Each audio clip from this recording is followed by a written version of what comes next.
All right. Hey, what's going on, everybody? We are back after a little bit of a hiatus from the streaming.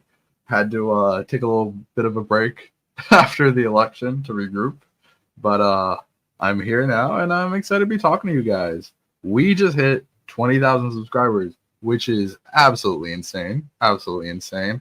I see a couple familiar faces here, a couple new people. We got Palpatine as always, Anthony Cities, Bobby the Kid, Bakan, ZG13, Evanors, something. Yeah, Nathan Tan. Thank you guys. Thank you guys. I appreciate it. Yes, how I'm doing? I'm pretty good. I'm pretty good. I'm doing my best. Doing my best making stuff for you guys to watch. I'm just living my day to day. Palpatine has not seen me stream since the Great Battle of November 6th. Yeah, I that was the last time I streamed actually. I didn't mean to take that big of a break, but I did want to wait a little bit to talk about the election. So some of the kind of first wave of like takes and feelings would go through, but I didn't mean to wish to wait this long. Oh my God, we got a $5 super chat from Victwe1. Happy 20K. I wish I could give you way more, but congratulations. Hey man, every little bit helps. That is your hard-earned money, and I appreciate the generosity. Seriously, it means the world to me. Any amount that anyone donates, I promise I will always appreciate. Fire of a Big Steel Wheel said, "Hey Andre, can I ask you a question?" Of course. That's kind of what we're doing here, folks. Ask away. Ask me anything. We got Bobby the Kid. Love the president's last words video. Yeah, thank you. I appreciate it. It was a fun video to make. It was a little different from some of the stuff I do usually, and it was pretty refreshing. I think I got to talk about like some presidents that I don't usually talk about. I know everyone was talking about the Grover Cleveland segment where I talk about some bad things that Grover Cleveland did. So I appreciate all the positive feedback on there. We got the Fallen Minecraft World. Who are the top 5 best Democratic candidates to realistically beat Trump in 2028? Man, well, it wouldn't be Trump in 2028, right? We're probably looking at Vance or whoever Trump whoever Trump chooses. I don't know. We're so far out. I'm sorry. I don't know if that's a bit of a cop out, but we are a 4 years out from that election. We have no idea what that political environment is going to look like yet.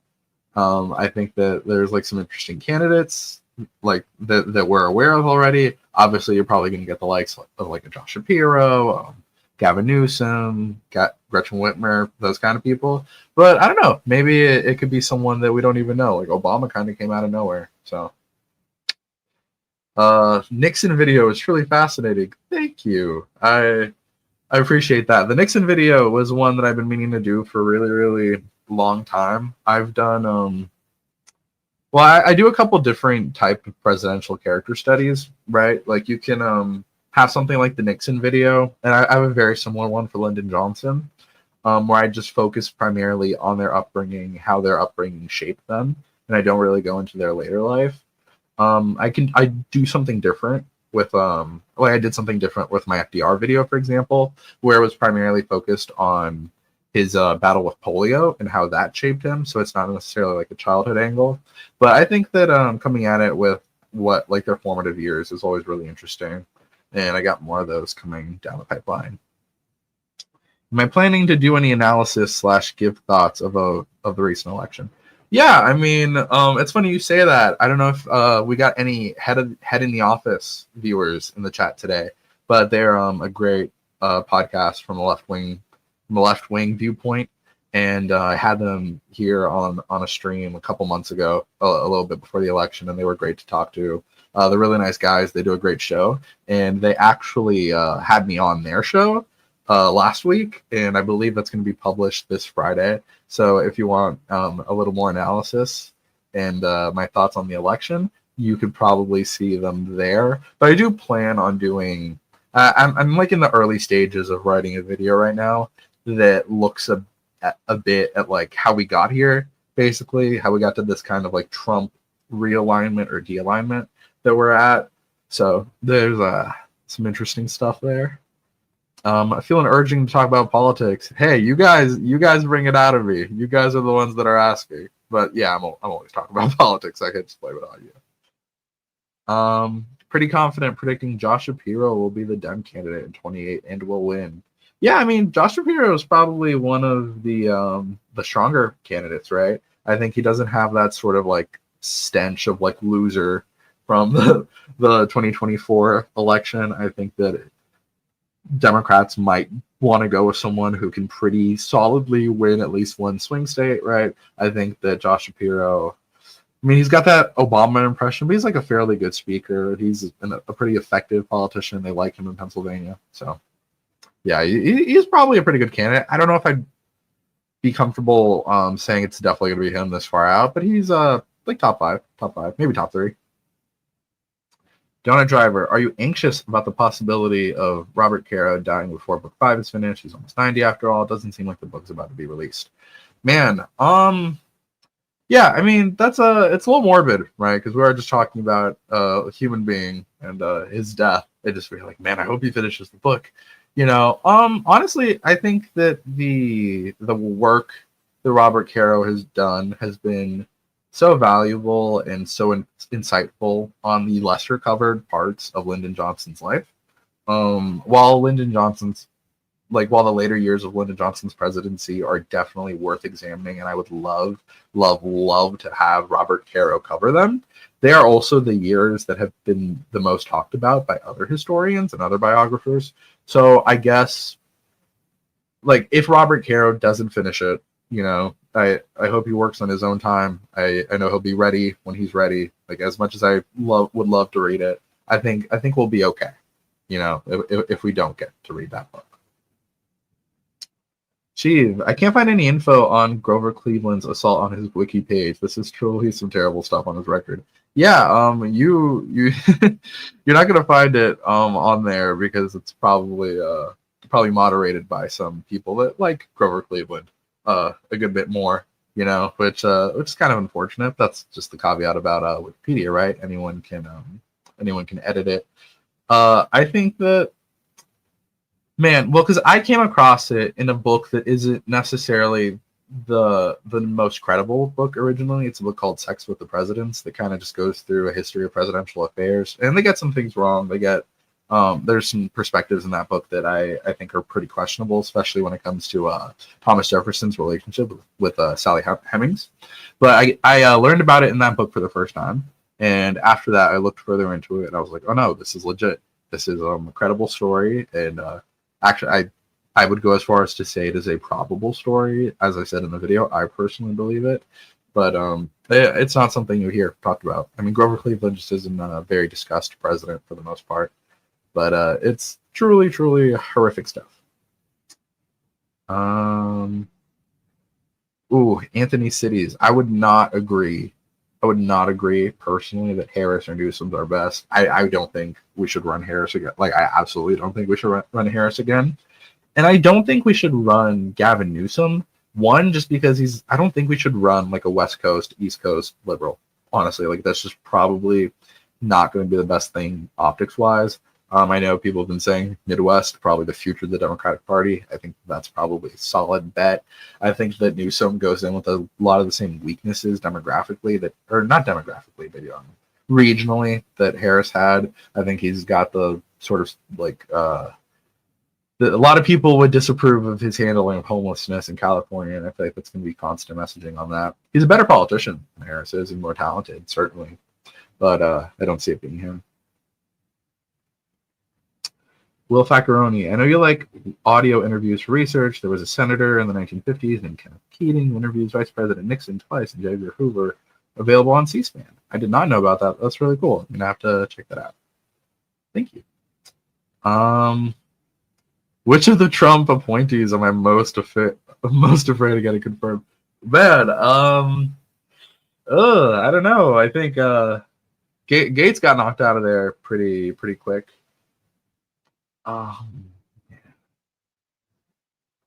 Well, the thing is that like Gates got knocked out and replaced with Pam Bondi, right? Pam Bondi isn't as like ridiculous as Matt Gates is, but she's probably going to do about the same, right? Like Trump demands loyalty. It's probably what you're going to get from a lot of those people that he picks. People like Pete Hegseth, given his own personal history, and like RFK Jr. obviously is his own can of worms, pun intended. I don't know. I guess they are sort of like they have their own personal like reasons for sucking, right? But I do think that anyone else that Trump gets is probably going to suck just as hard. Maybe not in the RFK Jr.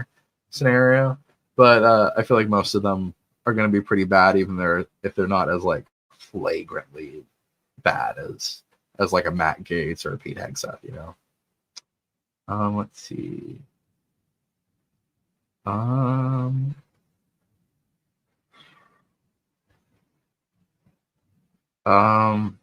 Daniel May says Biden's legacy will be very complicated. Yeah, man.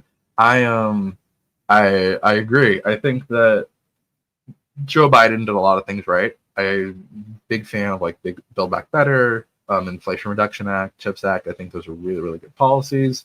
Obviously, I think that they didn't go far enough in a lot of respects. I wish that more of the pandemic era support given to families was more long lasting.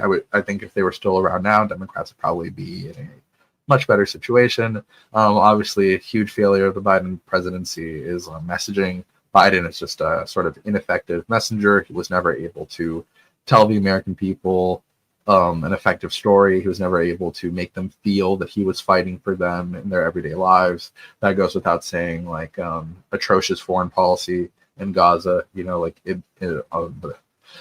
enabling like Israel's genocide of Palestinians. And that, like, obviously that is dreadful. I think his domestic policy legacy is going to be a lot stronger than his foreign policy one. Just standing from where I am, but I guess history will do the writing there. ZJ13 says, "How's the holidays going for you?" It's going pretty good, man. I live in the state of Florida, so I don't really experience seasons a lot of the time. It's kind of hot all year round. Gets a little colder in the winter, but it's been a decent bit colder than it usually is this year, and I've been making more of an explicit effort to be Christmassy leading up to Christmas, because I like Christmas a lot. Like, my family's Brazilian, so our Christmas looks a little different. So I've been trying to like by myself, with my friends, with my girlfriend, like engage more in this sort of like Americana Christmas, like watching the movies and the sweaters and the cookies and the cocoa and all that stuff. Very different from the other subject matters we're talking about, but it's a little refreshing.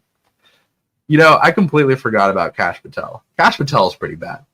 I think Kash Patel might actually be the most dangerous one. He didn't come to mind. Tulsi's also pretty bad considering all the Assad stuff, man. That just became very, very relevant with recent events, which is funny. Mark Kelly or Josh Shapiro would be the best candidates for the Democratic Party. Yeah, they probably would be two of the strongest candidates. I think that depending on where Democrats are going to go on immigration, if they're going to sort of keep being hawkish, or if they're going to revert a little more to their original position, Mark Kelly could be really strong on that. Mark Kelly probably could have helped Kamala Harris a little bit on the border stuff, but also people just don't pay that much attention to Vice President. Loved your Nixon video. I found it emotional in a lot of ways. Yeah, that's just kind of what I try to do a lot of the time, right? If you're a common person to the live streams, you've heard me give this spiel a couple times already, but I always wanted. I'm a very character-driven person. I like character-driven storytelling. That's always what compels me the most, you know. And I always thought that was a little lacking in the kind of content that, like, there's amazing content about presidents on YouTube, certainly. You know, there's content that really inspired me, content that I really look up to, but sort of an approach that I took to my channel was that I wanted like biography level, like character analysis in the form of a highly produced YouTube video. And that's always been my goal, was to sort of, because I came to presidential biographies very late in the game. And there's this whole other dimension to American history and politics that I just was not aware of. That personal aspect of it that I think we do tend to neglect a lot. And that's kind of become the philosophy of my channel, is examining politics, history and politics from a human perspective. My honest reaction to a Newsom Liz Cheney ticket that'd be my most doomer election, man. That'd be my most I think that might be almost as bad as I felt. That'd be worse than I felt with going in with Biden in 2024 before he dropped out.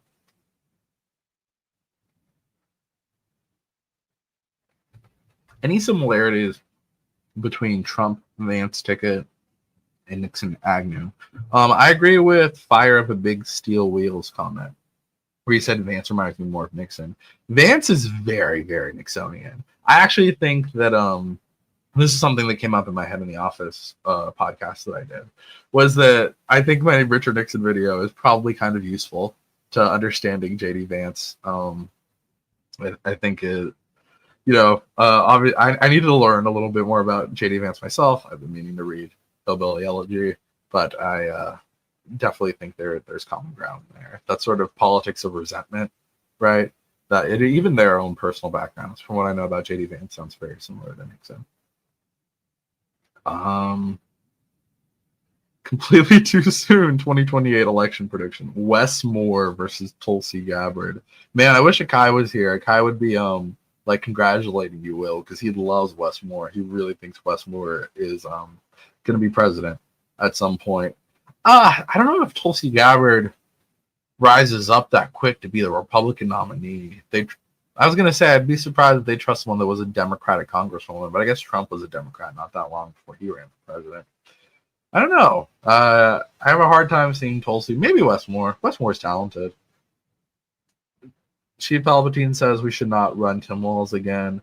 Man, it's sad. It's sad, right? I think that Tim Walz is the best. I think Tim Walz is the best governor in the country, if you ask me, right?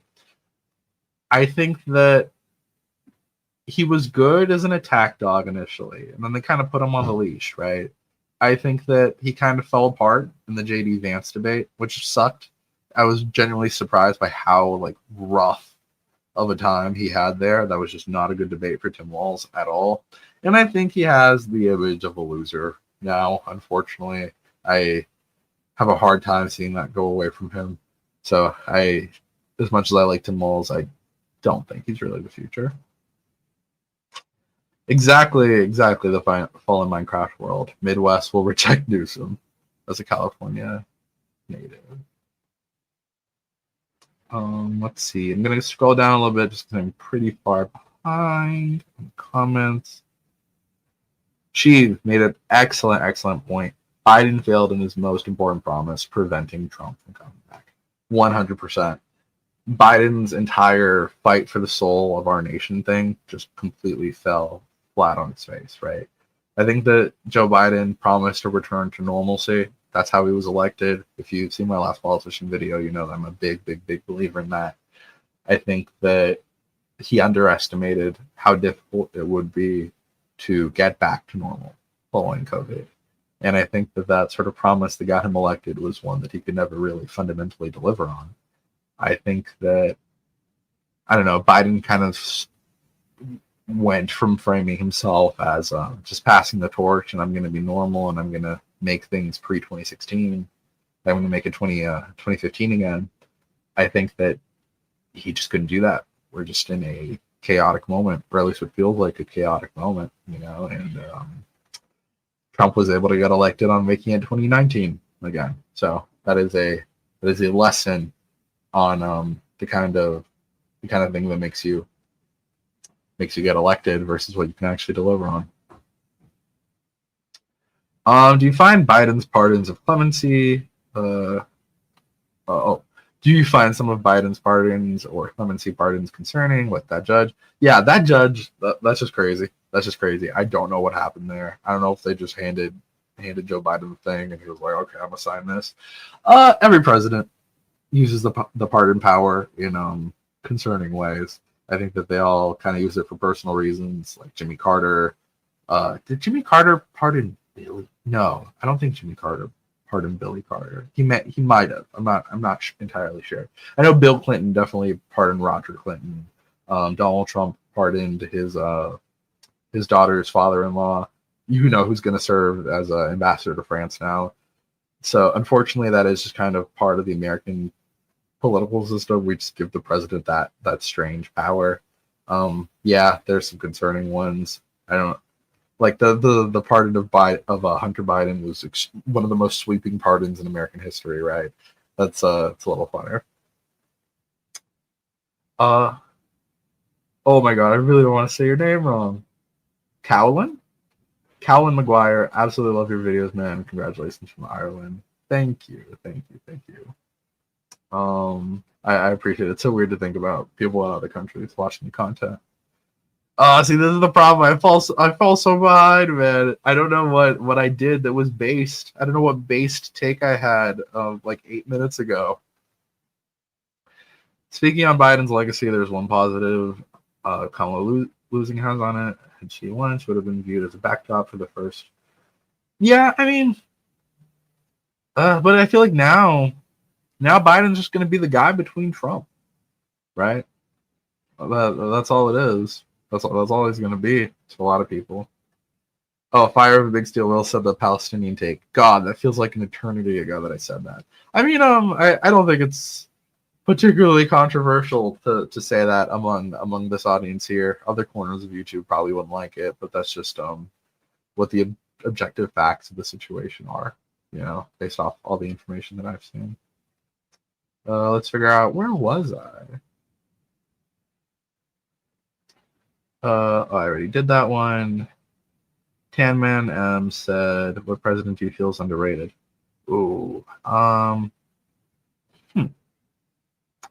president do I feel is underrated? Man, I've done a really bad job of thinking of the presidents in a qualitative way.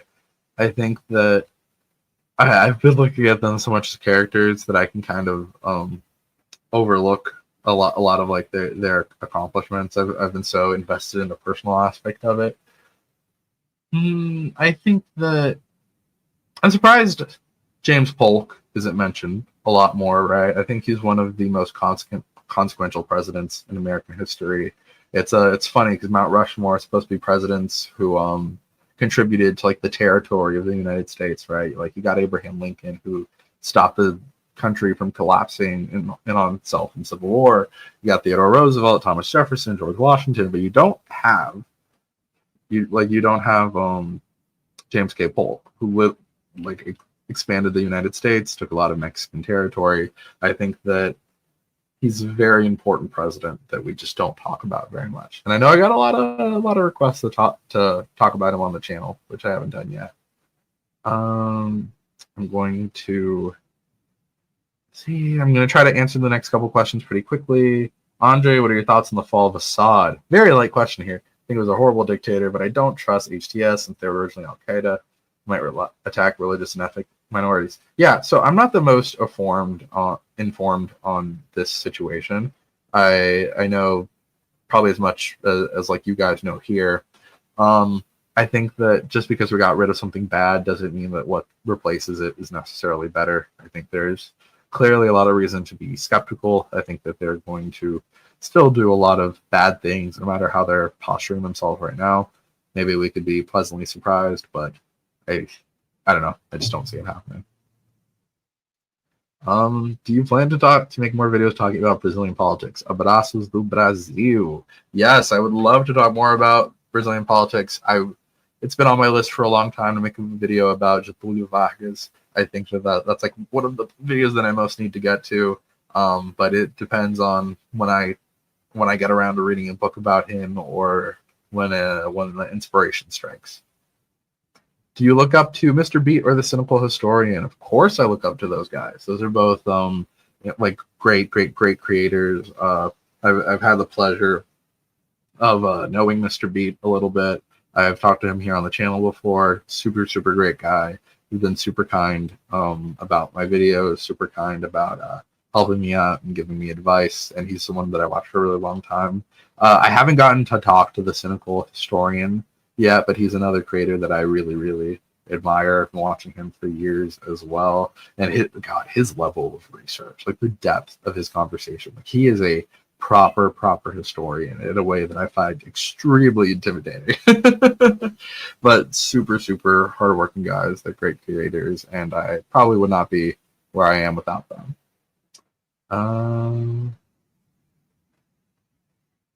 Usually focus on presidents with thoughts on talking about any other influential politics like you did with RFK. Yes, of course. I would love to. It's just a matter of getting around to them. William Jennings Bryan is one that's really requested. Barry Goldwater is one that's really requested. I can tell you that my next video will probably heavily feature Pat Buchanan.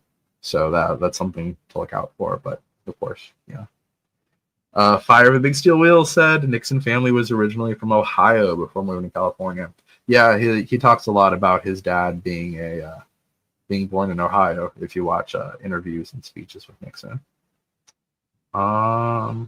Please do Van Buren at some point. Fascinating character. Man, I gotta learn more about Van Buren because I don't know more about Mr. Old Kinderhook.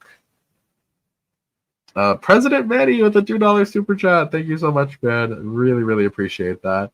I took inspiration from you as I start my own platform. Well, that's awesome, man. I've haven't seen your channel before, but I'd be happy to check it out. Maybe I might not remember the name, and I can't really write it down right now. But if you leave a comment somewhere else, I'd be sure to check your channel out. Good luck. I'd be curious to know what inspiration you took from me. That's very kind of you to say. Thank you. Forgot Wes Morgan's. Yeah, he's a little forgettable, but he's charismatic if you look at him. Endless 2-year election cycle. Should House members get 4-year terms? No. I think if you look at Congress, House of Representatives is supposed to be the people's house, right? It's supposed to be beholden to popular will, while the Senate is supposed to be the cooling saucer, I believe is what they say.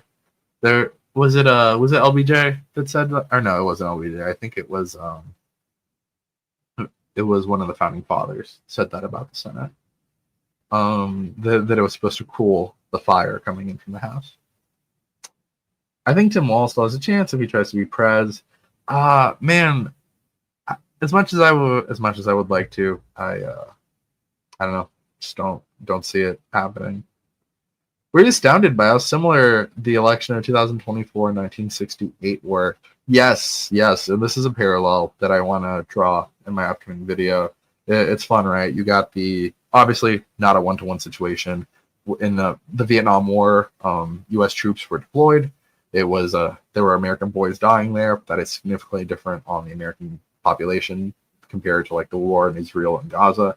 But that was a significant factor. Obviously, you had the unpopular Democratic president who drops out really late into the game, and his vice president takes up the mantle, but loses to a familiar political figure who had lost an election previously, and was campaigning with with a denigrative campaigning, with a negative campaigning, playing on people's fears.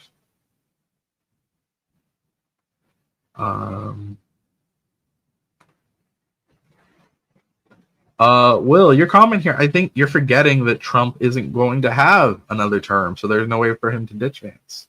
Vance is probably the one that's next up.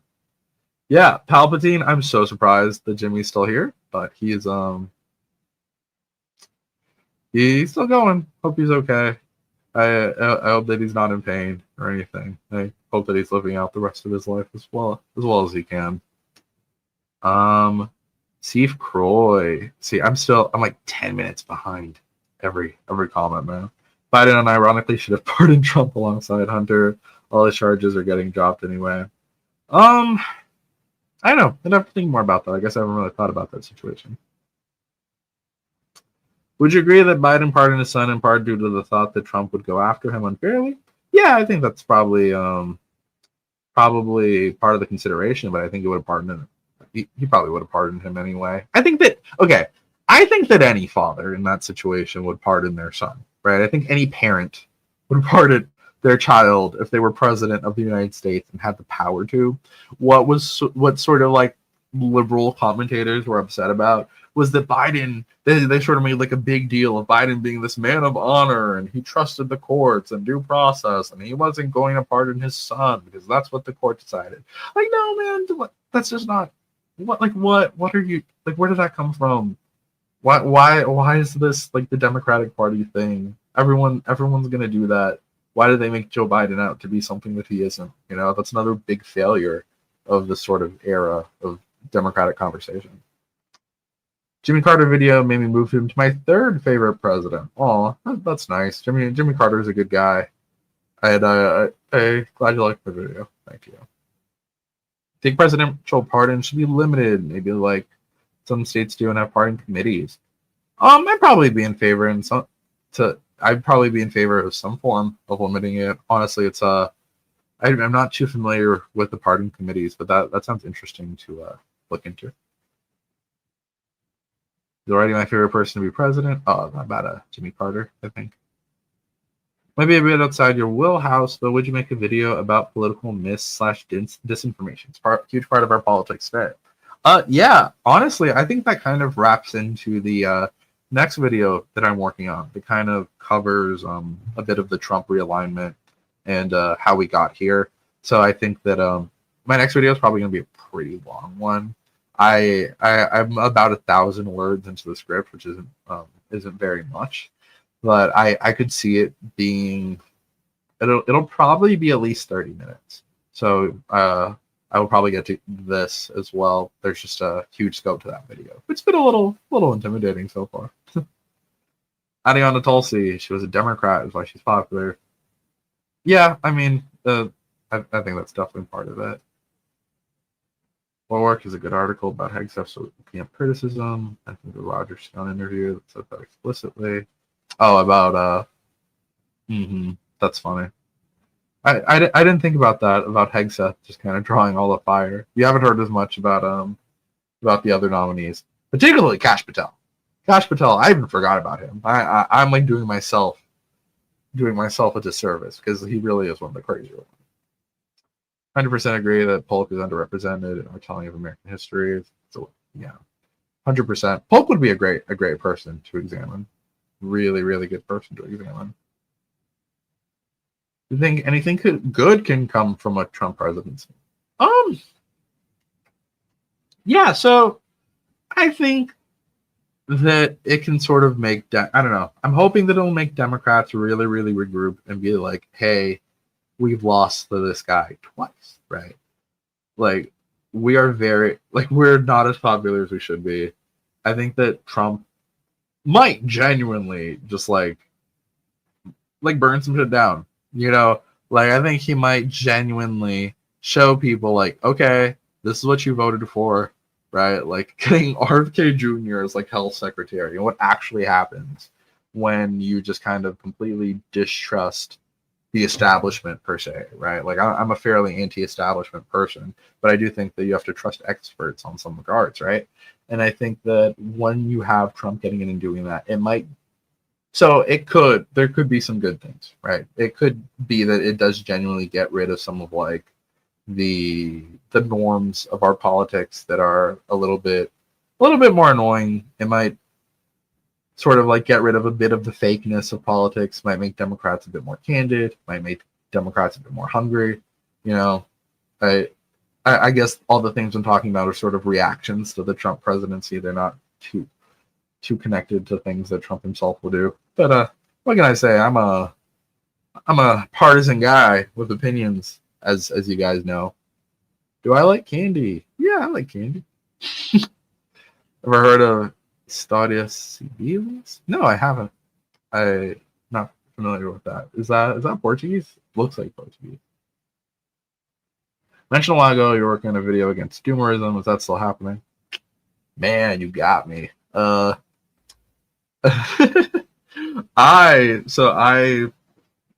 am a little bit I have a little trouble writing sometimes. Sometimes I'll like really be into an idea and I'll start working on it. It's just not coming together. Sometimes I'll have it. I'll have the motivation, I'll have everything I want to say, and then that window just passes, right? So as much as I would like to do the Doomerism video, it is on the back burner. Do a video about Old Hickory Jackson. Yeah, I would love to do a video about Andrew Jackson. I think that Mr. Beat's video on Andrew Jackson is already incredible. So I kind of have a harder time thinking about what I want to talk about there. I have to know more about like Jackson's own personal history, and that's something I need to research and look into. But I bet I could find a way for me to approach that in a unique way.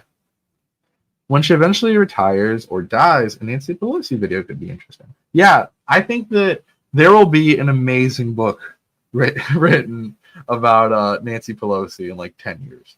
So maybe then, if that's not too long for you to wait. I commented this on your most recent video, but I think two interesting last words to bring up would have been Garfield and McKinley, since they're two of the four to be assassinated. Yeah, that might have been good. The only thing is I don't even particularly remember them because I did look at all the last words. So I could have mentioned them. But I don't know. They I guess they didn't stand out to me. Though I do have a video about all presidential assassinations. I don't think I mentioned their last words there, but if you do want to hear me talk about Garfield and McKinley, they are there. You got 2024 very wrong. You were wish casting. Yeah, I was kind of hoping someone would ask about this, honestly. But yeah, I did get 2024 wrong. I don't think I was necessarily wish casting. I think it was a really close election, and I think that the predictions I made were reasonable predictions to make based off of the polling and the information that we had.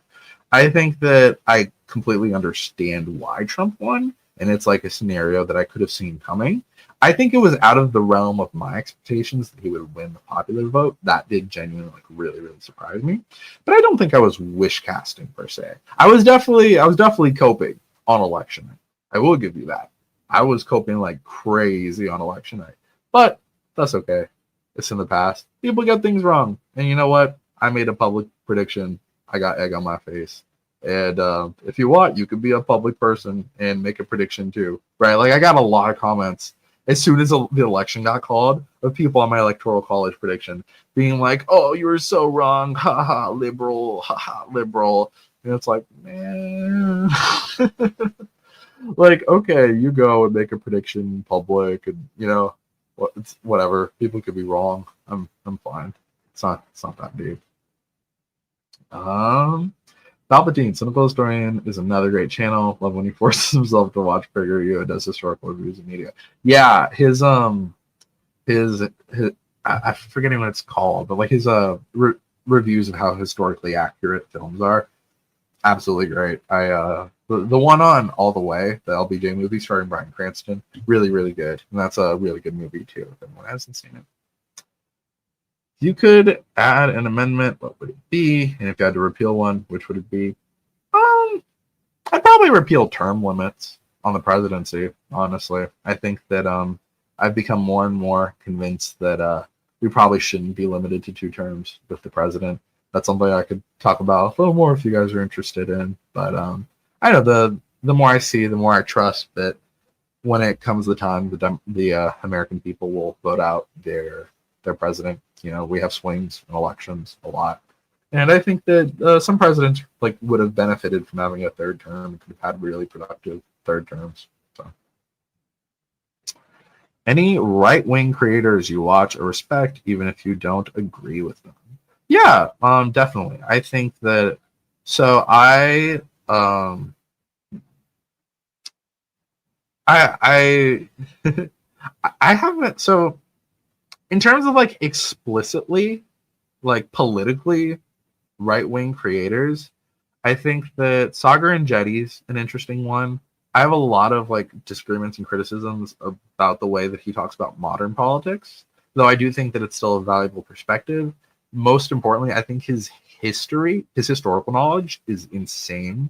I think that man is an encyclopedia of American history. He has a lot of really interesting thoughts and perspectives on it. I think he has a really valuable perspective, and he's helped me understand politics a lot. I mean, history a lot more, and he's the person who kind of put me on to a lot of the kind of books that I read. And he's a excellent source for historical books. I think that Marshall Kozlov, he's a Sagar and Jetty like adjacent figure. They have a podcast together, but though it's mostly Marshall, I'm a big fan of the realignment. He's more like a center right, center left kind of person now. Though I think he definitely did start out more conservative. He's I guess he's a little more neo-conservative, and he has a lot of really valuable perspectives as well. I think that he's a good way to stay informed. My friend JJ McCullough is also, of course, a right-wing person, though he's definitely more of a moderate. He also makes like intelligent arguments, even if I personally disagree with some of them. Okay. Policy still in Congress. It means Jimmy Carter's old enough to chair the House committee. Yeah, I think I might be joking about AOC, who failed to get a House leadership position today because of Pelosi's doing. Biden, nothing more to lose. Probably would have done it if him and Kamala got elected.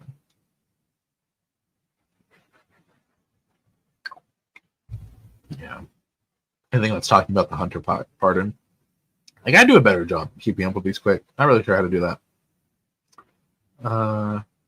Ryan Chapman has a great video about how the news actively try to be unbiased in the 50s and 60s. Yeah, I've seen a couple Ryan Chapman videos, though not nearly as many as I have like some of the other creators we have talked about. But that sounds interesting. I gotta check that out. 2026 midterms prediction. I mean, there will be Democratic backlash. Definitely, I think it'll probably be a good year for Democrats. Other than that, probably too early to tell. Okay, so going forward, I'm gonna have to be a little more particular with the questions that I answer, unfortunately, because I am falling really behind, and I want to be in more active conversation with you guys. Also, we will be taking call-ins if any of you guys are interested in joining the stream. Joining the stream, talking to me directly. And don't know why, brain's freezing. I'm tired, guys. But if you're interested in joining the stream, calling in, talking to me directly, asking me questions for a couple minutes, I'd love to have you guys on. If there's anyone interested, I'll put the link in the chat in a couple minutes. But let me just run through a couple more questions here. Okay.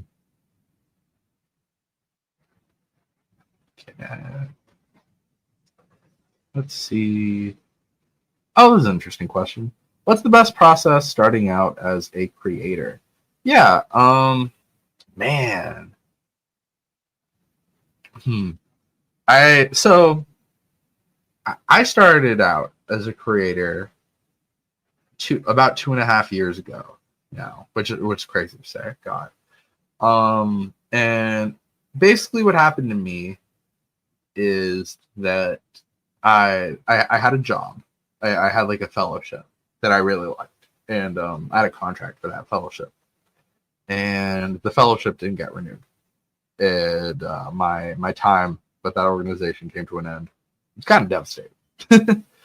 And I had gone to New York and to Boston earlier in that year, and I had kind of filmed both trips to make a video, and I never got around to editing them. This is after I said I was going to have more concise answers to questions. Basically, I ended up editing those videos together like in one day. I spent like 6 hours editing straight, like right after I lost my job, and I posted them to YouTube. Then after that, I just kind of kept posting on YouTube like different random things. And then I think after about a month of just posting random videos that got like no views, like 50 views, I posted my first video about social studies, which was called "This Map is Lying to You."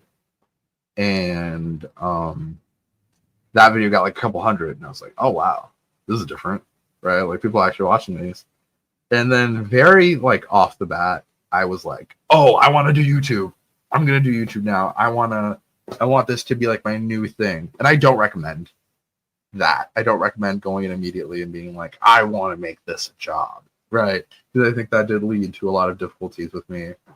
But after that, I just kept making videos, and there were times where I'd make videos more, make videos less. Like, I think that you got to know what you want to do, right? And if you do want to do it, like, do you want to do it as a job? Do you want to do it as a hobby? If you want to do it as a job, keep in mind that you might not get paid for a really, really long time. Sometimes I see people that get monetized after like 2 months. Crazy. That's not the experience I had. I got monetized after like a year and a half, almost 2 years. Right. As far as the tech that I use, I have a trusty MacBook Pro with a M1 chip. Very, very useful. I have all my gear linked in my descriptions, actually. But I have like the Canon EOS 60D. Or no, I switched to an R50. This is my current camera. Is this R50? I was going to use it to stream tonight, but the software was giving me trouble, so I wasn't able to. But it's a great camera. I think it's about like $600, $700. It helped. I had a camera already when I started doing YouTube, so I didn't have to like make that purchase out of hand. But that is a really, really good camera. It's useful. Don't worry too much about equipment just to start with. I kind of made like a lot of investments. Like I bought lights, I bought a microphone, all these things. I'm kind of ranting a lot, but check out the equipment that I have listed in my description, and you could always leave a comment, and I'd be able to answer more there. Okay. Sandian Express says, "Hey Andre, yay for 20K. I saw a video by Hank Green that compared this era, internet age, the print revolution, and the Protestant Reformation. What are your thoughts about this?" I saw that same video, man. I love the Green brothers. Those are two of the most influential people on my formation as like a person and thinker and writer and all these things. I think that Hank Green hit it right on the head. Right? I think that the technology is moving a lot faster, right? And like he says there, like with the print revolution, nothing really changed significantly after that for a while, right? It was the print revolution, and a while after that, it was radio and TV and the internet.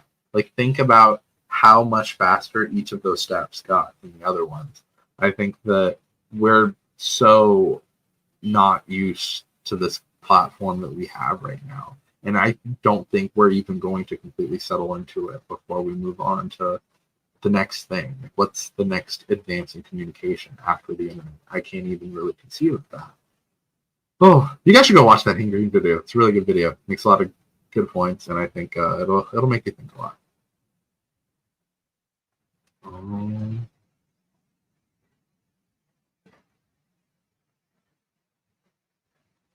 Let's see.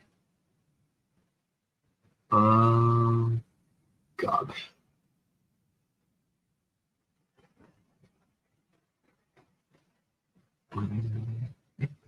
Do you find a particular bottleneck with making videos? Coming up with good ideas, scripts, making a video itself? Yeah.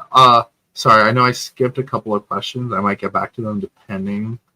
But I'm going to throw in the link to join the chat, to join the call if anyone would like in a second here. But I'll answer this question. Yeah, it's hard, man. I don't think I've mentioned this on the channel before, but I have ADD, and it can be a superpower and a really big hurdle, right? I think that when I'm interested in something, I can work on it very, very hard, very, very fast. But sometimes it just doesn't happen, right? I think that writing is probably one of the harder parts. I think if anything, that's probably the hardest part for me. But it is also my favorite part in a lot of ways. I think that always have a lot of ideas. I have a lot of ideas that I have had for years that I haven't done. I'm having new ideas every day that I write down. But it's a matter of like sitting down and just talking for like 10 to 20 minutes about anything, like making sure it's well researched. It's hard. Sometimes it's just hard to get the words out on a page, and it's hard to make yourself right when you don't want to. Like, sometimes there could just be moments of like magic, and sometimes it could be just a lot harder. It might be different for other people. Editing, I find is probably the easier part of it for me, because once I have it recorded and I have it all together in one place, it's like putting together a puzzle. It's deductive more than it is inductive. like the writing, right? It's like I'm narrowing something down and cutting it out and matching a video to something. But yeah, if that's helpful at all, I hope so. Oh, my girlfriend said I love you in the chat. I love you too. Let me get your full name out of there. Okay. I think I will probably throw the link to the stream here for anyone that wants to join for call-ins. Go ahead and join. I'm sorry that we didn't get to every question, but I will go back and try my best now. But in the meantime, yeah, people join. If you don't know the deal, haven't been here before, basically you can join in and be in the waiting room for the stream. I will talk to other people, and eventually I will talk to you in the order that you enter the chat. And yeah, it'd be pretty fun if anyone wants to come in and talk. Okay, let me see a couple of questions here. History suit. Surprised to say JJ is right leaning. In what ways do you mean? JJ is I think JJ is actually the one voter that like the Liz Cheney strategy worked on, you know? I think that he's such an interesting guy.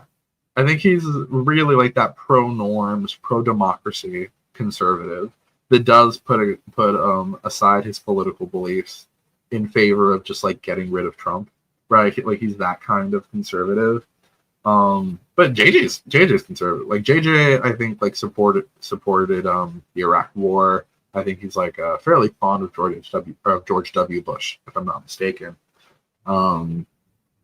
And I remember Kamala mentioned unions once, and I think this might have been on a video, or it might have been on Twitter. But he was like, yeah, I support Kamala, but there's a reminder that she supports democratic things that I don't like unions, for example. So, okay, we got 2 people here in the queue, so I'm going to go ahead and add Fire to the stage, and yeah, look forward to hearing from you, brother. Hello, nice to speak to you again. Hey, nice to see you, man. Yeah, I was on the other stream quite a while ago. Yeah, I remember.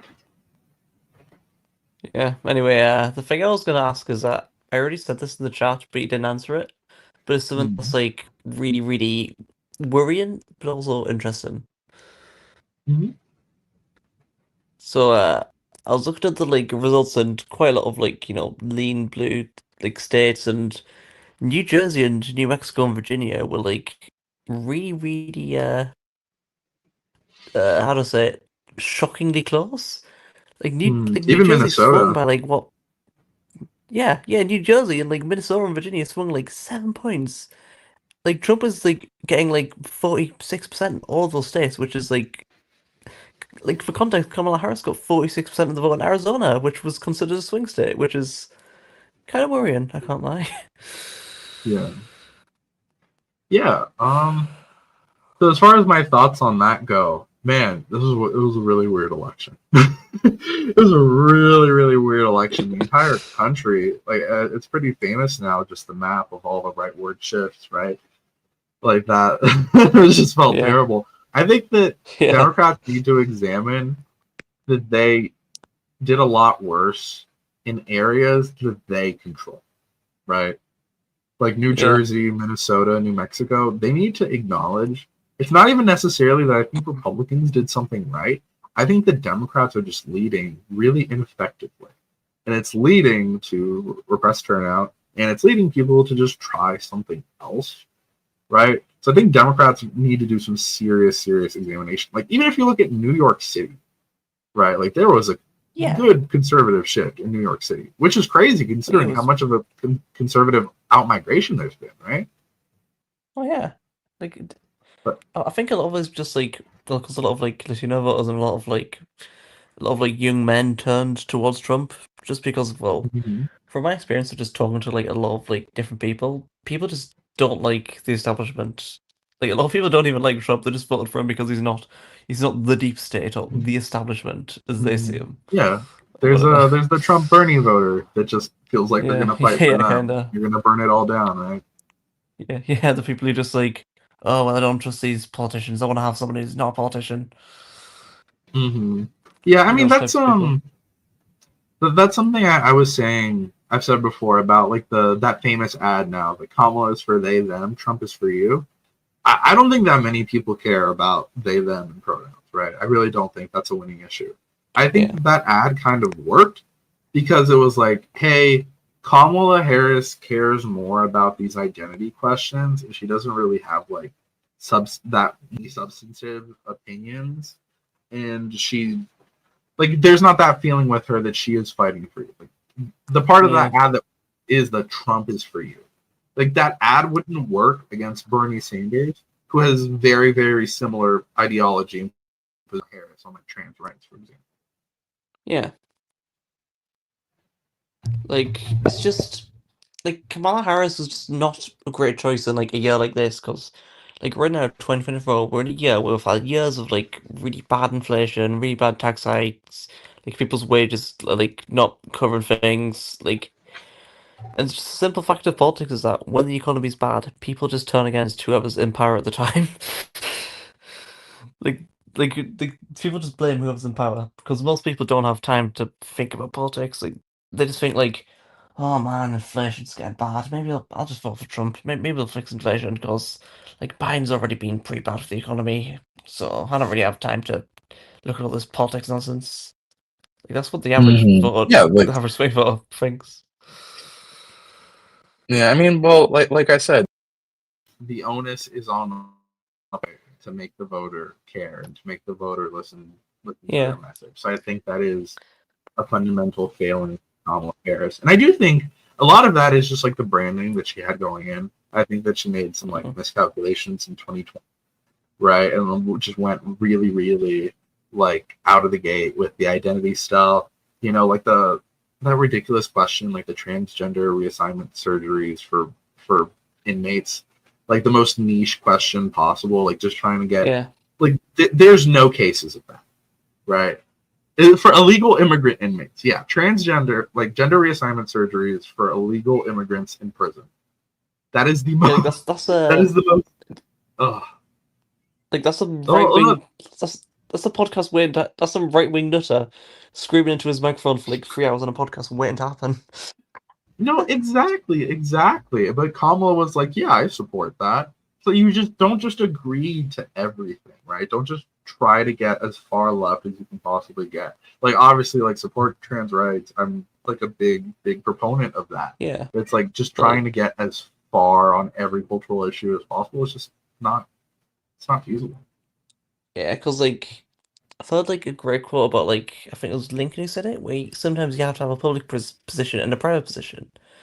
Exactly. So and like this is something I noticed like is common in a lot of like really good politicians. Like they have things that they don't say out loud, which can be a good thing or it can be a pretty bad thing. It's like Obama in 2008 with gay marriage. Like people Yeah, kind of knew yeah, Obama supported gay marriage, but he couldn't say it. He couldn't really say it. yeah. Like he literally said he supported gay marriage like in the early 2000s, like before he was like that into politics. But since he realized like, oh Mm-hmm. wait, I'm gonna have to get elected president. I'm gonna have to just tone it down a bit, wait a few years, and then I can come out and support it. Yeah, I mean it's Like like that. it's like why Joe Biden was able to be a much more progressive president than Barack Obama was in terms of domestic policy was in part to just Joe Biden coding as like a moderate old white guy who's been a moderate his entire career, and Barack Obama, Yeah, by virtue of just being like a younger black man, just codes as more progressive, right? Like you just have yeah, those innate social factors that you have to consider. yeah. Like I kind of noticed that. Like I kind of noticed that a bit with like Kennedy and Lyndon Johnson, because like Kennedy, even though he was like quite young, he was like from very liberal state of Massachusetts. Like in a way, a lot of his legislation was quite a lot less progressive than Lyndon Johnson, who was literally like he's literally a guy who was raised like on a farm in Texas. Like you'd expect him to be the opposite of Kennedy, but he in fact pushed through lots more progressive legislation because he wasn't like how to describe it. I don't know. He coded more as like a more moderate person, I I think guess. it is also important to remember that Lyndon Johnson did have the sort of mandate of the Kennedy assassination, right? Like he had a lot Yeah. of legislative. Well, number one, he was just a better legislator than Jack Kennedy was, right? Oh, Like he easily. just had better grip on Congress, Mm. and he also was able to just parade JFK's like dead body all over Washington and be like, vote for it because he supported it. This is what he Yeah. wanted, you know. That's true. Oh, but that's probably where I'm gonna have to end our conversation for now because I got a couple more people here in the queue. But you are Well, welcome it's to been rejoin later if you'd like. well. Thank you. It's been very enjoyable. Hope the next person has fun. See ya. Oh, nice to have you on as always. Thank you, man. Thank you. Okay, next up, we're going to be bringing in Will Faccaroni to the stage. Hey, what's going on, Will? Hi there. I'm back. Hi. What's up, man? Well, I'm from New Jersey. You probably know why that's been in the news recently. Yeah, I saw your comment. I'm sorry I didn't get to it. Yeah, I've seen this outside my house while I'm like driving at night sometimes. They're very loud too. What do you think they are? Oh man. Oh, it's right. So I don't think it's foreign adversaries. Right. I don't think that's feasible anymore. They've been around for too long. Government doesn't seem panicked. We're not really doing anything about it. I'm not super inclined to think that it's aliens. You know, that's kind of what some people are thinking. I think it's probably some U.S. government thing that isn't public and that they're just not really telling us about. I think they know what it is. I think if they didn't know what it is, there'd be a lot more panic. Yeah, I'm inclined to think it's like some drone operation. I think they're like military testing, honestly. Like they look like from the images I've seen, they're like during daylight time when they're somewhat visible. They're kind of similar to a kind of drone Lockheed Martin makes. Oh, really? Yeah. My dad, he has like a habit of just watching Joe Rogan and believing everything on there, and he's been saying like interdimensional space shifters. Oh like, no. Yeah. Oh man. I mean, what do you like? What has seeing them yourself been like? Like how close by was it to you when you saw them? Close enough that I can hear them. Oh wow. They're like in my neighborhood, very far above, but still loud enough to be heard because they're very large. I've seen their lights like blinking, like 3 of them at once as well. Wow. Yeah. I don't know. It's because I have a feeling we're not going to find out anytime soon. Like I feel like if they've managed to keep a lid on it, it'll be declassified in like 20 years. Yeah. Yeah, but I don't know. It's weird though that there's been so much public discussion of it, and that there hasn't been more of one. Like you would think if it were a government thing and it just kept getting noticed and kept getting noticed, it would have gone away by now. And not only that, it's expanded as well. Like they've been spotted over military bases in Germany. I think they've been in like Arizona, even like Queens. Oh wow! See, I knew it was seen in a couple different states, but yeah. Well, this is just a minor thing I've thought of, but when I have kids, to them, World War II will be 100 years ago, and it just feels wrong. Yeah, man. I mean, U.S. history is so short, so short, right? I think I pointed out in my video that Polk, what was her name? Sarah Polk. Sarah Polk could have met John Adams and FDR, right? Like that's insane. That is a ridiculously long lifetime. And then even there, like if you go with someone who met FDR as a child, who could still be alive now, that would be the whole of American history in 2 lifetimes, right? That would, I don't know.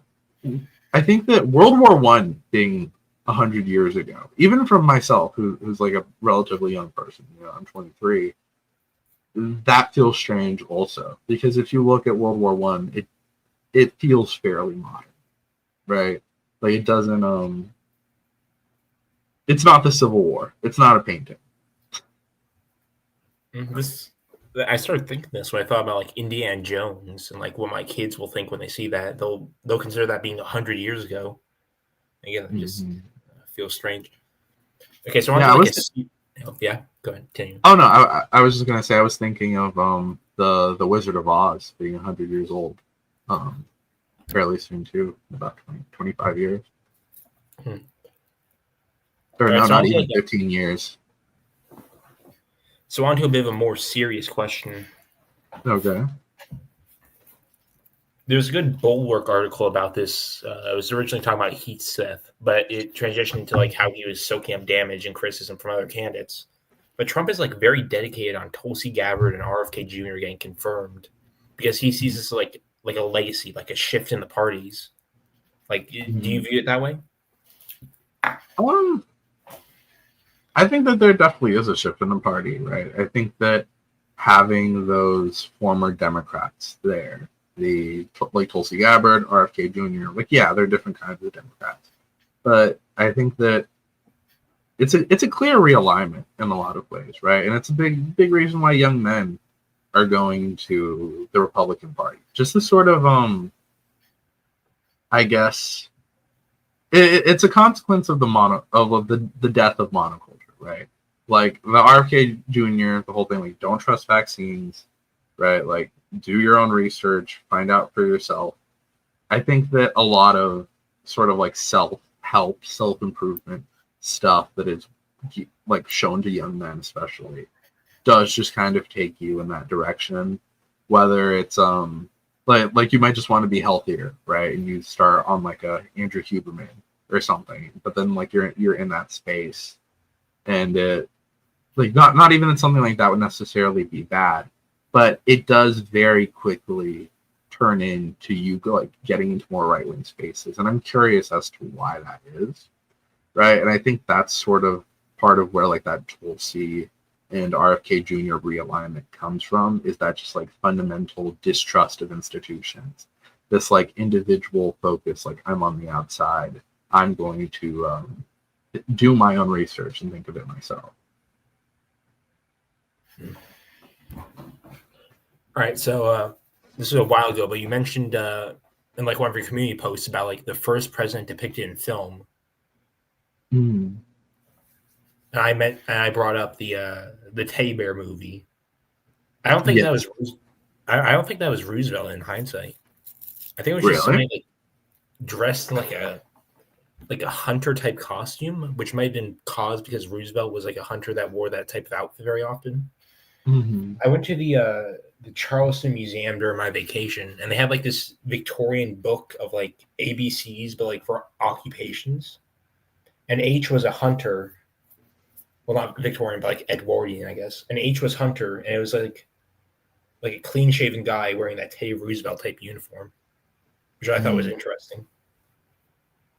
Yeah, it's funny how we can sort of associate kind of like costumes with specific figures, when in reality that could have just been more like a broader form of dress for the era, right? Like we think of especially like something is a little bit nicher, like a hunter outfit, or even like Lincoln's big top hat is so iconic, right? But that is just that's just something people used to wear, and I think about that kind of today, like how our fashion is going to be viewed. Like if I don't know, it's gotten a bit standardized, but I'm not sure. I guess this is something to think about.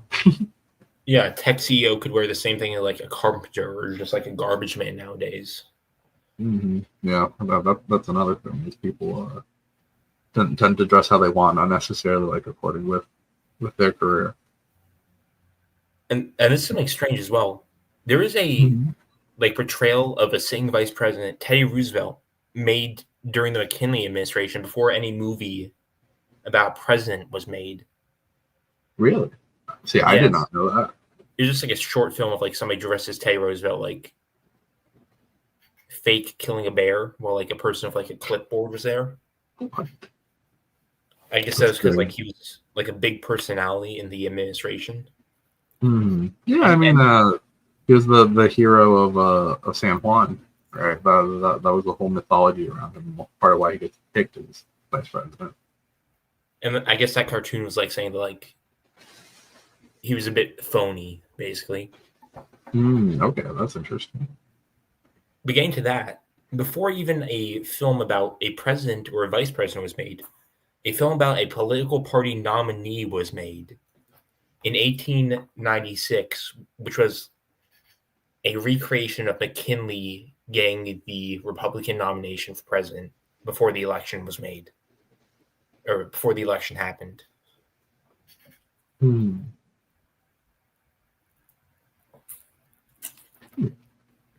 don't know. It's weird. I wasn't really familiar with that. You'd think there'd be a little more media on the history of like presidents on film, but I guess that's something I myself could probably get to, right?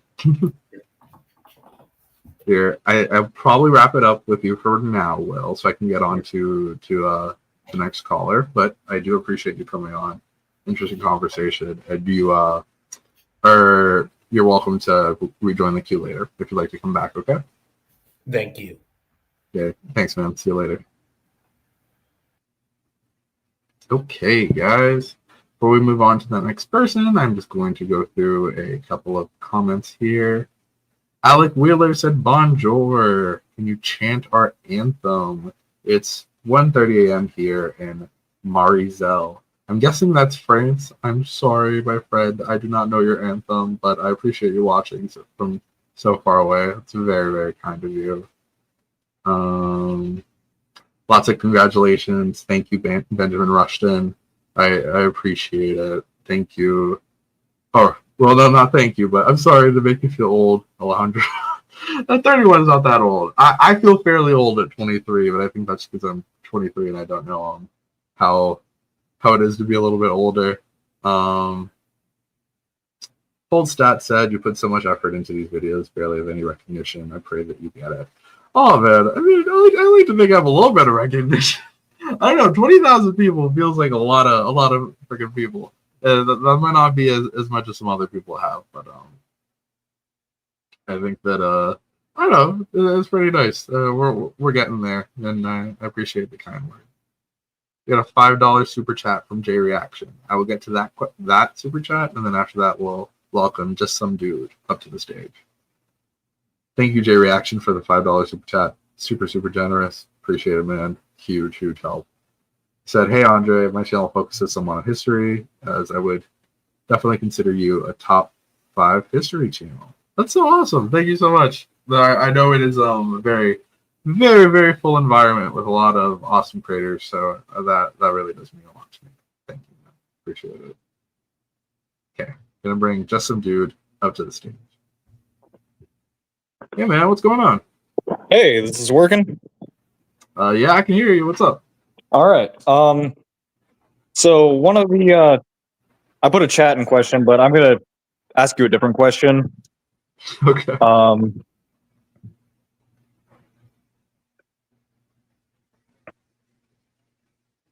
Hello?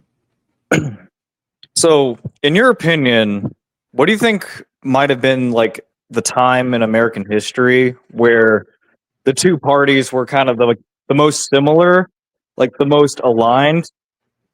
Any two parties, doesn't have to be Democrat and Republicans. Personally, I would say maybe like kind of New Deal era, like FDR to Nixon, kind of. But I don't know. Maybe you think differently. Yeah, that's exactly what I was thinking. Actually, I will probably go, if you want me to get like a little more specific than that, I would go with FDR and Wendell Willkie, who ran against each other in I believe it was 1940, or yeah, it was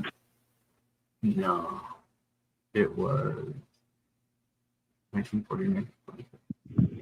No, it was 1942. Okay, yeah, that's the one. So, or no, it's 32. I'm getting my math wrong. Sorry. 36. It was 1940. Wendell Willkie was 1940. Sorry. I think it was FDR with Wendell Willkie in 1940. So much so that Wendell Willkie actually ends up becoming an advisor to FDR and being in FDR's cabinet after the fact. right after the election. I think it helps that World War II was happening and that the parties were just kind of in alignment with the New Deal. But that's probably my instance of them being the most similar.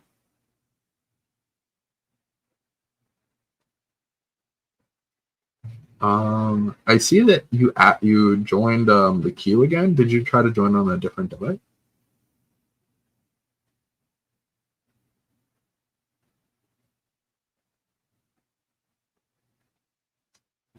Having trouble hearing you right now, man. I'm so sorry. I'm going to.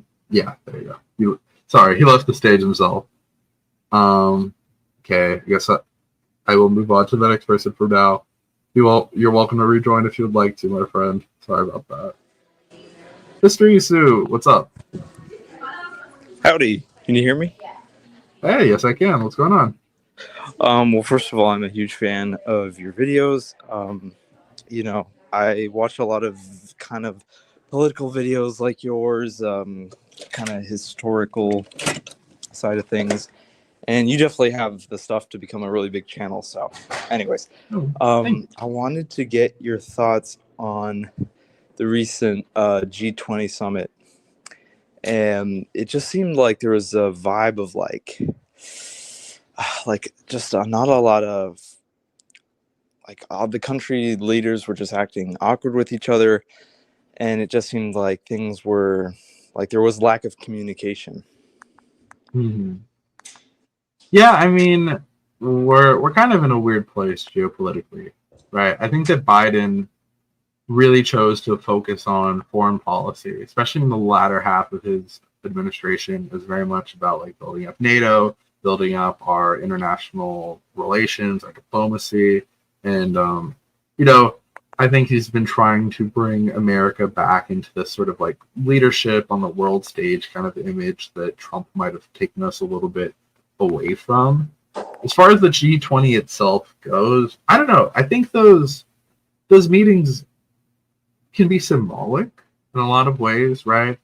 But I think that they are actually very valuable for people to be talking face to face. A problem might just be like they focus mainly, most of their conversations probably on Ukraine, right? I think that I don't know. A lot of it is sort of formality. A lot of it is just stuff that you kind of expect a politician to do. And I'm not sure exactly how much of like the sort of valuable face-to-face conversations that people generally would kind of hope to come from those things really happen anymore, And then just another thing I wanted to ask you is, do you think that Trump is actually going to do something will he do something more about the situation in the Middle East between Gaza and Israel? Okay. So when it comes to that, I think that Trump probably does not want chaos. Right? I think that the Republican Party is much more staunchly pro-Israel than the Democratic Party, and that goes that's saying a lot, right? Yeah. I think that if you look at his cabinet appointments, like you see Mike Huckabee as ambassador to Israel, doesn't not a great indication that he's going to be any better on the issue. Not that we could have expected him to be any better on the issue in any meaningful way, right? I think if anything, he might just have more of a direct line to Bibi and more credibility to be like, hey, you got to stop this. You got to get out of there, right? I don't want this chaos going on while I'm president. He might be able to push Bibi a little bit in that direction, but honestly, it's Trump, so his foreign policy is a little hard to predict. But if he's able to do anything there, I think it will be that. It will be just that Israel, like Bibi made a conscious decision to come out against Obama, like back during the Iran nuclear deal, and then Israel became more of a partisan thing. Bibi is like was more in favor of Trump winning, obviously, so they might just have a little bit more camaraderie there, if that goes for anything. Yeah, I did see today he answered a question from a reporter, and he said something like, I have a warning for Hamas. They better release the hostages or else. And so I think he's going to go for that kind of like no negotiations, super hard line, but then where will that leave like Hamas and Iran like to respond with? Whew. Heavy question. Sorry. No, you're good, man. It's the nature of talking about politics, right? God, I mean, there's so what more really can you do to Hamas?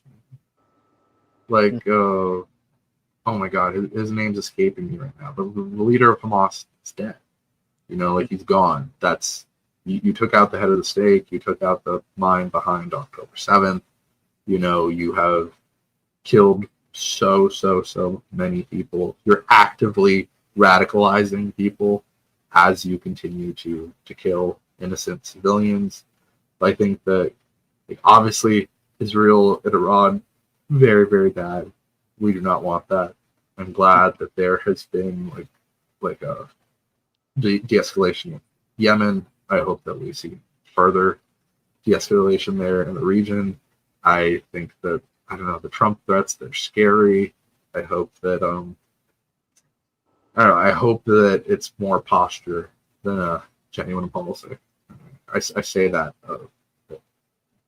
quite scared. Mm-hmm. All right. Well, thank you very much. Oh no, I appreciate it, man. Thank you for coming. Have a good night. You too, man. Too. I just want to answer 2 questions here, and then we'll go on to my friend Led over here. History with Hannibal said, the Mr. Beat video, you said experience in Congress can make a great president. Can you give a few examples? Yes, 100% can. So, if you look, number one instance, I think you're going to look at LBJ and JFK, right? JFK picks Lyndon Johnson as his running mate, in part because he wants to get Johnson out of the Senate. LBJ was a ridiculously powerful majority leader. The Senate itself is fundamentally built to slow progress, and LBJ was able to make it work to his will, right? I think that JFK consciously knew to pull LBJ out of there because LBJ, as a powerful Senate majority leader, would have been very dangerous to JFK because he would have had his own agenda, right? But that's not the entire reason he becomes vice president, but it's one of them. LBJ becomes vice president, and he really wants to kind of get one over on JFK. JFK is not too experienced, and LBJ wants to kind of pick up a lot of powers of the presidency. JFK he's smart, and he doesn't let LBJ do that, and he keeps LBJ at a distance. Even though JFK has this bold legislation he wants to get through, especially with the Civil Rights Act, that LBJ would have been very helpful in helping pass, but he just doesn't get LBJ's help because he's scared that if he gives LBJ a bone, he's just going to run with it, right? If you give LBJ any little bit of power, he's going to turn it into something of a lot of substance, right? And he can use it for his own political purposes. So JFK sends the Civil Rights Bill to Congress that LBJ tells him is going to get held up, and guess what? It gets held up, and it holds up a lot of JFK's other legislation. JFK dies, obviously. LBJ is able to become president and harness the popular sentiment around JFK's death into helping him pass legislation. But not only that, he badgers people and he bullies them, and he knows how the Senate works. He knows procedure. He knows how to get things out of committee. He knows all these little tricks that people use to slow down legislation.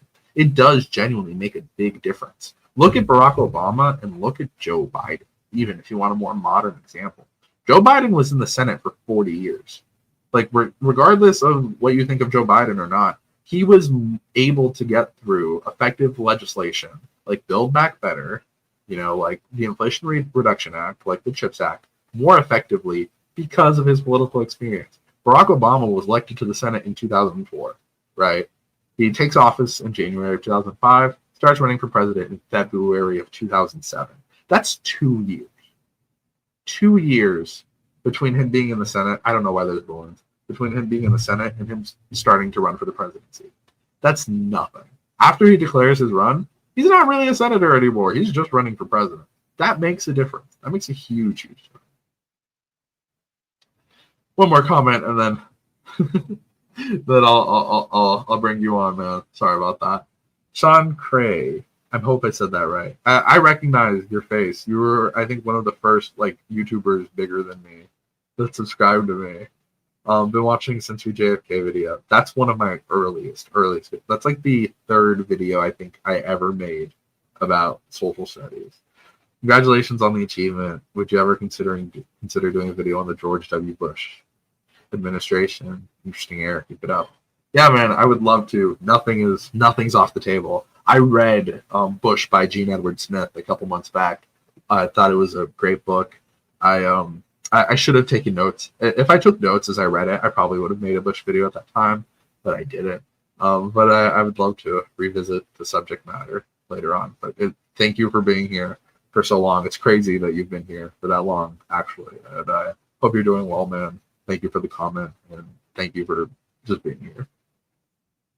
Okay, so now we will go ahead and welcome Led to the stage. After that, and the following caller, we will probably wrap up for the night. So I'm pretty tired, guys. Okay, so without further ado, Mr. Led. Hello. Hi. You can hear me, right? Yes, sir. I've been a fan for a while. I started watching from your last politician video with George H.W. Bush, but I just kind of have a couple of things I just want to talk about. So with like Donald Trump's non-consecutive term, it kind of brings a lot of people have started bringing up Grover Cleveland recently, and I just wanted to ask you, who you think is the most influential, like Gilded Age president? Like, who's your favorite, and who do you think had like the most impact? Oh man, I'm so sorry because the Gilded Age really is not my strong suit. That is like my biggest blind spot when it comes to American history, genuinely. I think that with my limited knowledge, I think I'm going to say James Garfield. Because I think that James Garfield is probably one of the biggest missed opportunities in American history. I think it has super interesting life, super interesting ideas, and I would have loved to see what he did with the presidency if he was able to live on. But I do genuinely have to be more educated on the subject. Yeah, that's one of the weaker areas for most people I know, since it's such like a blur between a lot of the presidents of the time, and a lot of them weren't very influential. But I was just, I saw your recent video just kind of talking about the final words of most presidents, and with your long segment on it was Grover Cleveland, him not being a good person. It just kind of came to my mind the idea of, well, a lot of these people, not much is known about them because they're very unknown presidents. So, it's a blind spot. But the other question I kind of wanted to ask is, I saw this being asked around, and I thought it would be a good question for you, since I know you're big on, JFK, LBJ, Nixon, but it was kind of a hypothetical on who do you think would be a more like well looked back on president? Would it be JFK if he was able to finish, his full term, say his assassination never happened, or would it be Nixon if Watergate never happened? Who do you think would be like a more fondly looked back on president?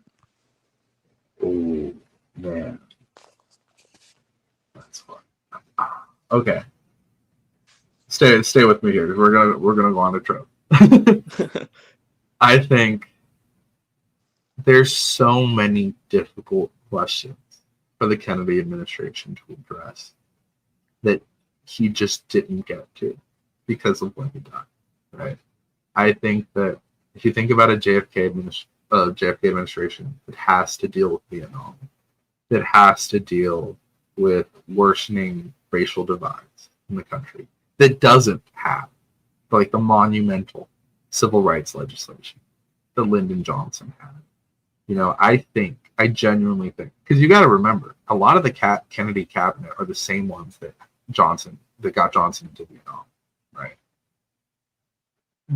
I think that Kennedy, I think I've made this joke before in one of my videos, but I think Kennedy ironically kind of dodged a bullet, right? Because I think if you look at the two presidents that followed him, LBJ and Nixon, they had some really, really difficult things to handle that we just don't associate with JFK, right? Because of both the martyrdom that he just like is remembered more fondly because he died, and also just because he didn't get that far in his presidency. I think Nixon without Watergate is probably a lot more of an iconic Republican figure. Like I think he still is. But I know the guys at the Nixon Foundation would definitely advocate for him. But man, I think I'm going to go Richard Nixon because he's just so like if you look at some of the more unconventional stuff, like the opening with China, right? With the EPA, those things that aren't so they're not staunchly conservative. Like you wouldn't have expected a conservative president to do that. I really do think it would be Nixon. Okay. Yeah, I don't really have anything else to ask. Thank you very much for answering those questions, at least. Oh no, thank you. I appreciate you being here. Thank you for asking great questions, man.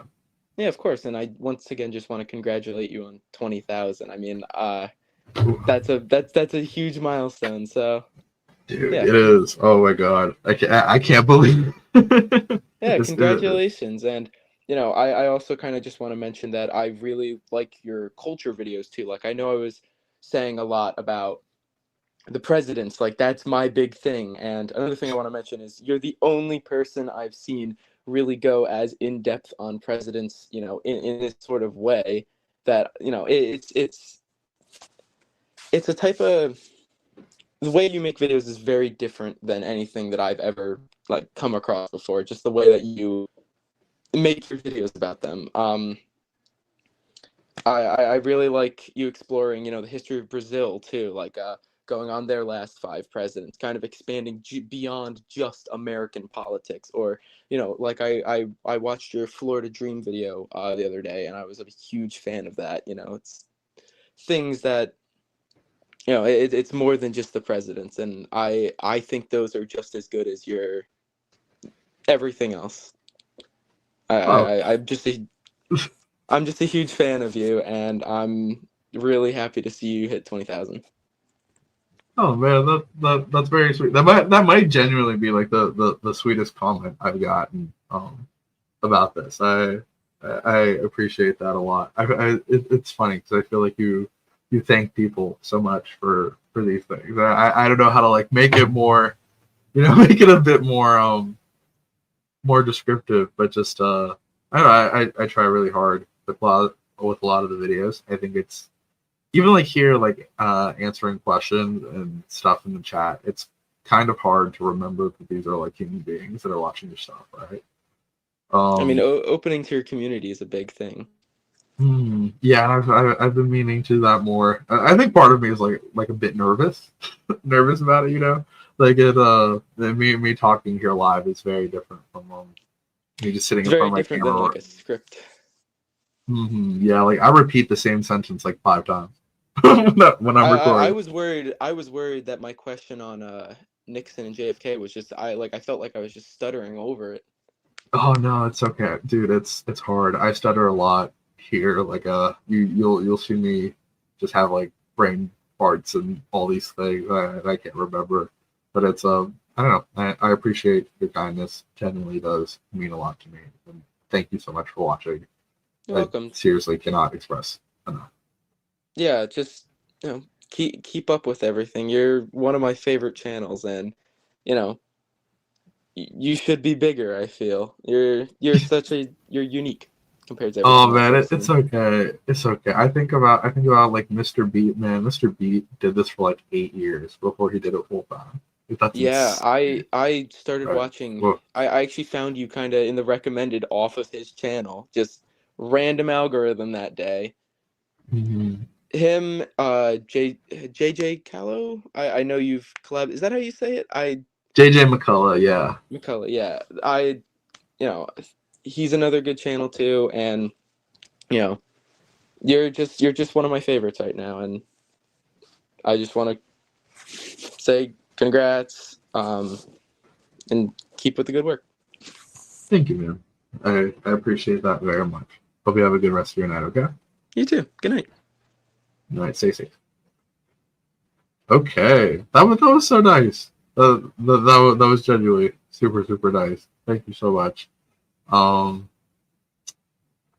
Cray said, "Been waiting 2 years for this stream. Congrats, man. Keep up the good work. Thank you, man. I appreciate it so much." Dang, I was gonna do a send off later, right? Thank you guys for everything. I feel like I already got the emotions flowing. So let me just bring Sandy and Express on here, hear what you got to say, and we'll keep going. So welcome to the stage. Hello, hi, it's me. Hey, what's going on? How are you doing? It's like pretty late there, right? On like Florida, it's like 8:30.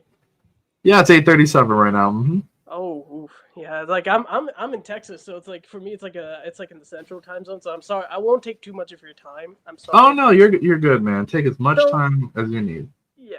So to clarify on like the previous point on like the whole like print revolution and like internet age thing. Mm-hmm. It's kind of incorrect to say nothing happened after the print revolution. Maybe in terms of like technological progress, but in terms of like societal impacts, a lot of things happened, right? You had like a lot of religious wars that happened.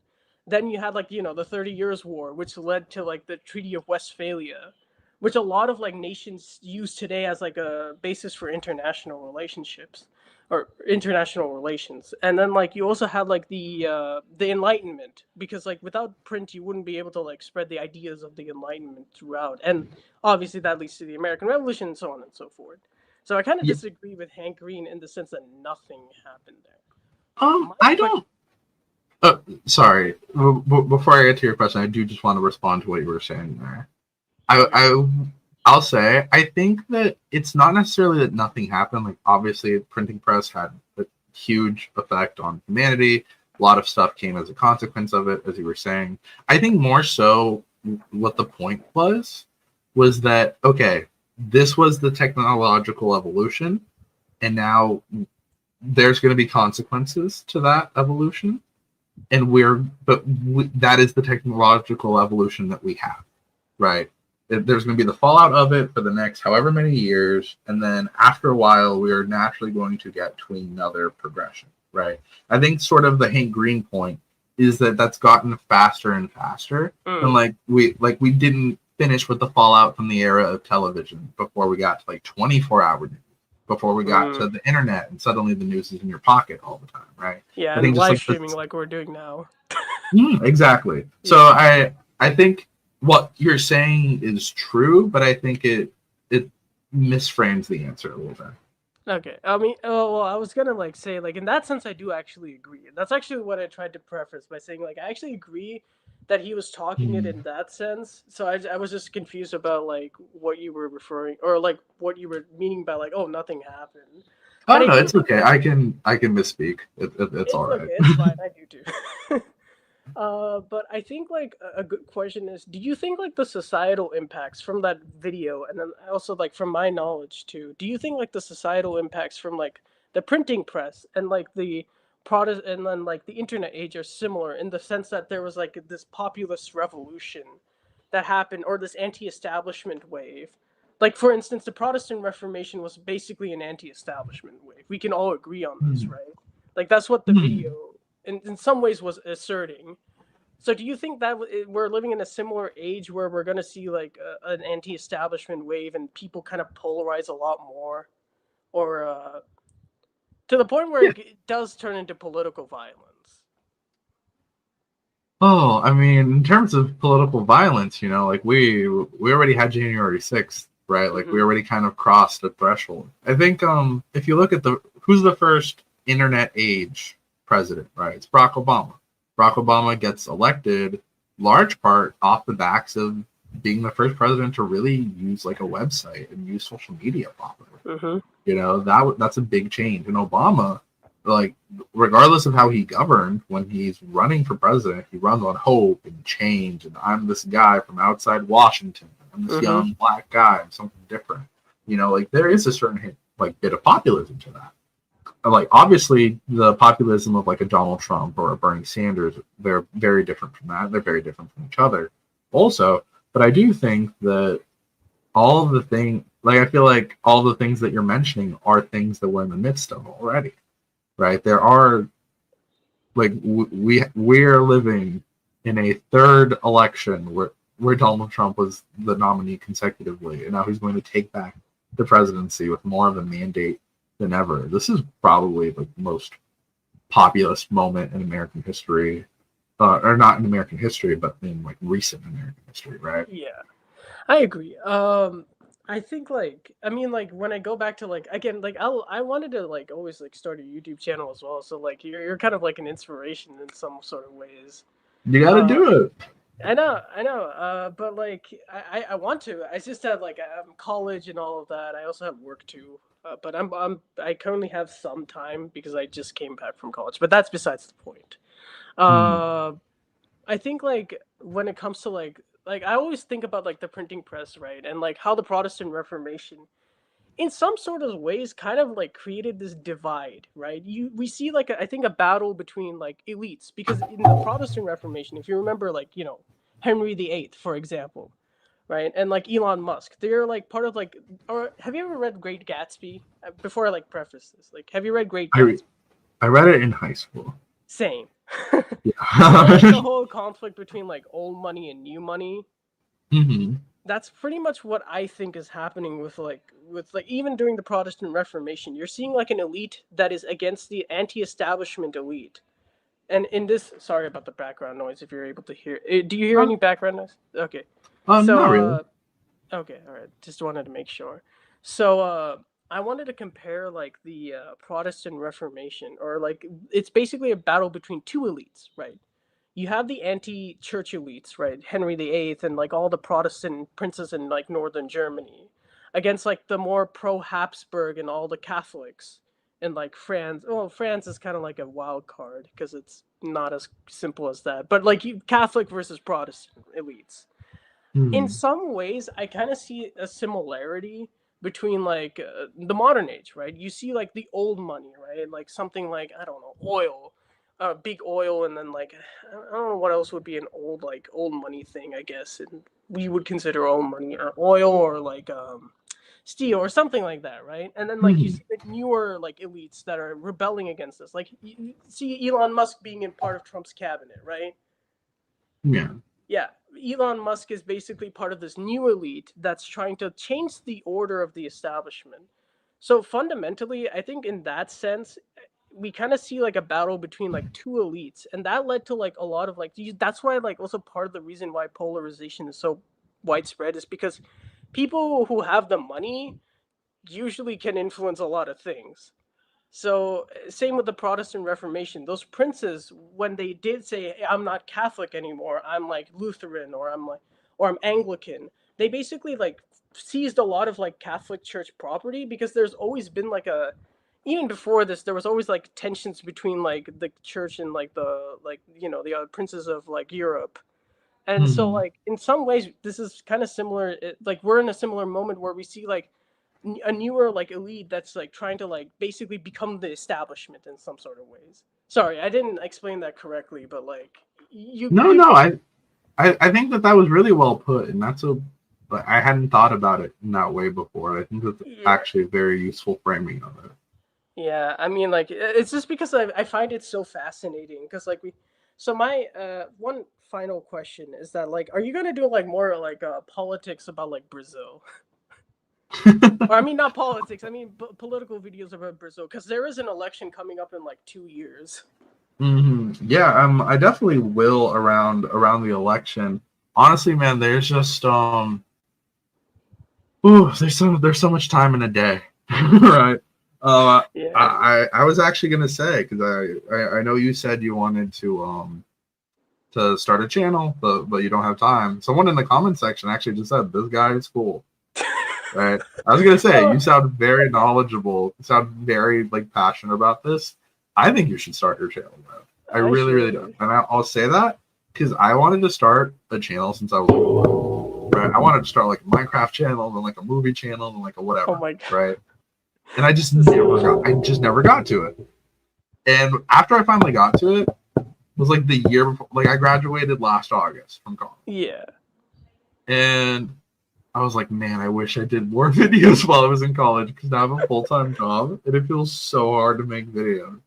Yeah. So like, honestly, if you think you got something to say, I say find the time because clearly like you're interested in it, and I think you could be very good at it. Yeah, I think like I mean, especially someone who's also Indian. I think we've probably talked during like the election live stream. I don't know if you remember. I think so. Yeah, because like, but like, yeah, I've always wanted to talk about like Indian politics, and like also like before I do go, I just want to say, I know like Israel Palestine is like a very complicated conflict and it's like a little complex, but I do think like Israeli politics is very interesting to like look at because like and also like comparing because as someone who's Indian, I see like Israeli politics and Indian politics kind of like evolve in a very similar light, right? It's like a weird mirror image of each other, right? Like it's very interesting. But yeah, sorry, I just didn't want to take too much of your time. So well, no, it's okay. Yeah, but like we can talk about it later if we have a live stream. But that's great. Yeah, no, I would love to have you back on. Like I said, man, encourage you to do it for yourself. You'd be surprised what kind of stuff you could do. Yeah, all right. Well, thank you so much. Oh, thank you, man. I'll see you later. See you. Bye-bye. Bye. All right, everyone. Okay, that was supposed to be the last guest, but one more person joined, so I'm gonna bring them in very, very quickly because I am quite tired. But I want to welcome Seymour Skitter, Part 2, Electric Boogaloo, here for like every stream. One of the most consistent people to join. We meant to say hey, not Gata, but it's nice to have you here, man. Thank you for always coming up. Okay, so the last person left. I'm sorry, I was gonna bring you on. You can rejoin if you want. I'll still talk to you. Okay, sorry. I didn't mean to make you leave. Okay. Well, I guess I will start wrapping up if they come back or not. But just wanted to thank everyone for coming one more time. So sorry I couldn't get to all the questions. There's so many, and did have to get on to the live portion of the show. I don't know. I guess this year has been crazy, right? I kind of get sentimental about it because this time last year I had like 1,200 subscribers, maybe. I think it was something like that. And now it's 20,000, right? I know everyone's like, "Oh, you should be bigger," and "Oh my God, like you're underrated." And it's like, I don't know, 20,000 feels like a lot compared to where it was. That's 20,000 people. It's crazy, and it's like real people that show up and watch the videos and comment. Like you guys show up now for the live streams, and I don't know. It's a nice thing. I'm glad that you guys appreciate the work I do. It's hard work, it's fun work, and it's work that I love doing. And to have such a cool community on here, people that ask like challenging questions and all these things. Like a lot of you guys know more about some of this stuff than I do. Like that is it's crazy, and I appreciate that you all take your time out of your day to come here, especially the super chats. Oh my God, that is your hard-earned money, man, and you are giving that to me. That is crazy, but I appreciate it, and I appreciate you guys giving me a chance. So if that is all that we have, I think we'll end out for tonight. Thank you guys so much for 20,000 subscribers. Thank you so much to everyone who joined. I will see you guys next time.